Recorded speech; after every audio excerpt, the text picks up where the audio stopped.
Childhood memories are some of the best, the good and not so good ones. I will never forget.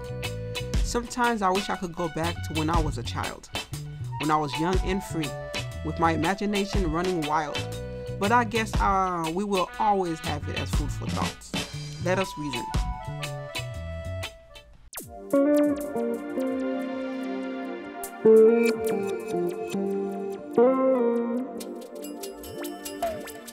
Welcome everyone to Let Us Reason podcast with your host Farah, where we talk about anything. We talk about life, and we give everyone the space to share their own views without being judgmental. Today's topic, we're going to be speaking on what I like about my childhood, or our childhood per se, comparing to the era of today. When I reminisce on my past childhood, it cannot compare to the crappy lifestyle that these kids experience today. They don't know what childhood is. Do you recall jumping ropes outside, running through the sprinklers, staying out late until it's time to go inside? Because your parents didn't play that. You can't come in the house until evening hours because they don't want you coming in the house and messing up their house, right? And the food, oh my, you had to eat every bit of food. That's how it was back then. Playing hopscotch, going swimming, running up and down the street, knocking doors, ding dong dash. Remember that? Ding dong dash. That's what it was. Childhood was amazing. Discipline was real. Nowadays, I don't see discipline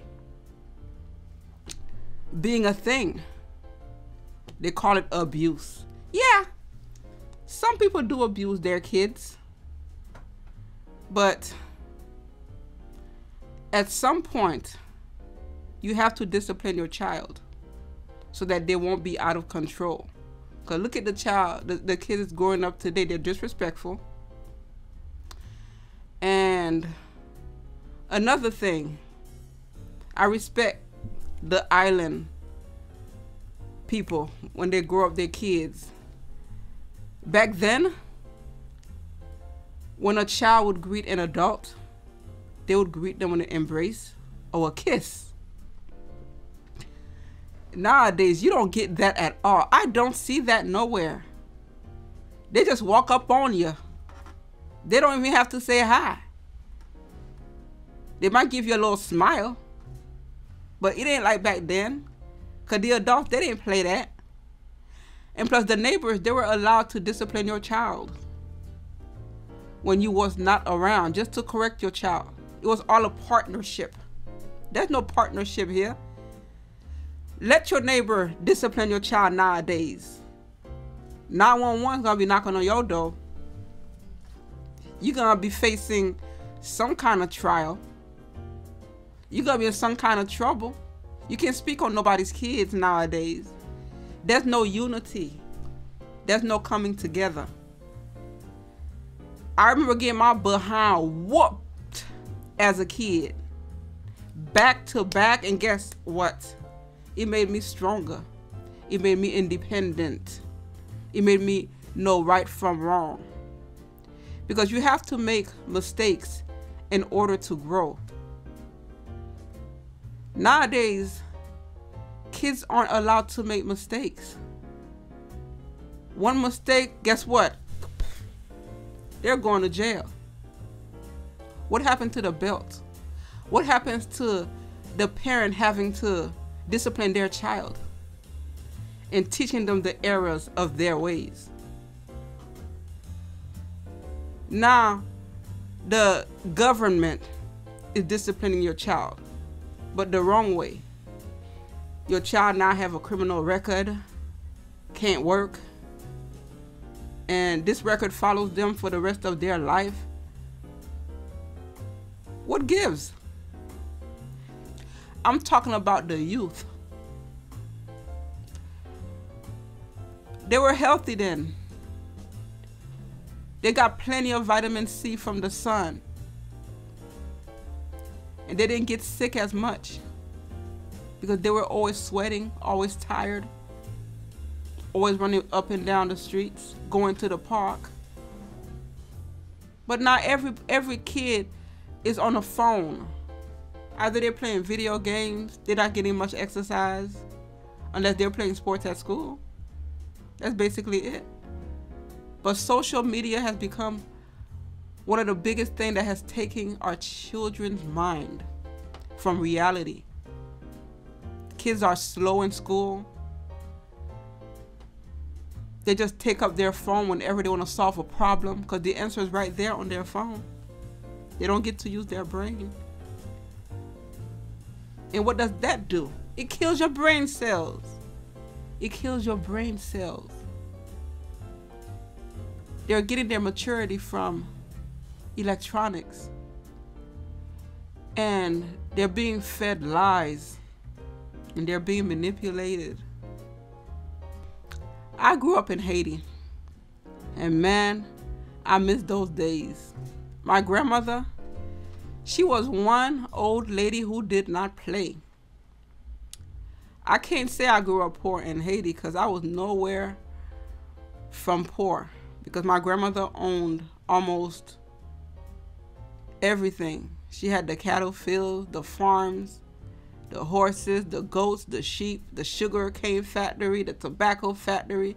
So I was always in good health. I recall this one incident that happened. I think I was about 4 or 5 years old. I came down to the U.S. when I was 7. So I'm going to just say between 4 and 5 years old. I was in school. I had just got through drinking water from the water fountain. I used the restroom. But you know, a child cannot control their bladder. I felt the urge to wanting to use the bathroom again. And I raised my hand and I asked it was nuns. My teachers were nuns.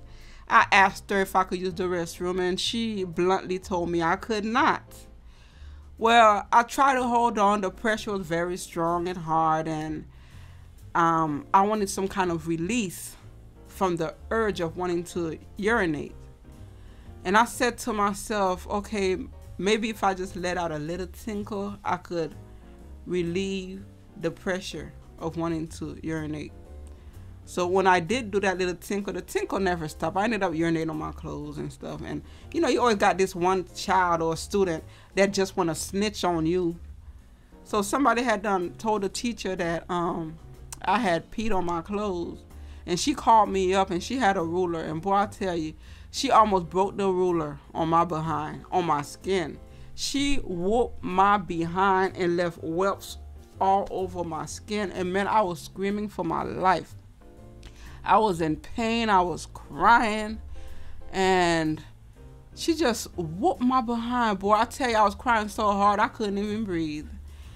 So I went home, and I don't know who it was that got there before me, got to my house before me, and I could see my grandmother. I think she was sitting on a big stone. She was washing dishes. She had her little robe on, and she called me over. She said, "Farrah, come here, let me see your arm," like that. She held my arm and she examined my arm. She examined my body, and she said, "Go ahead, go away." She sent me away to go eat. And she folded her little clothes between her legs and went to scrubbing pots, scrubbing pans. I'm thinking nothing of it. So the next morning, she woke me up. She bathed me, powdered me up, put my shoes on, had me smelling all good, and sent me off to school. She had a plan the whole time. I'm in school, I'm in class, and I hear a beret of people outside, and it must have been about 200-300 people surrounding the school. It was my grandmother brought a whole mob, and they burnt down the school. True story, and I could back it up. She burnt down the school.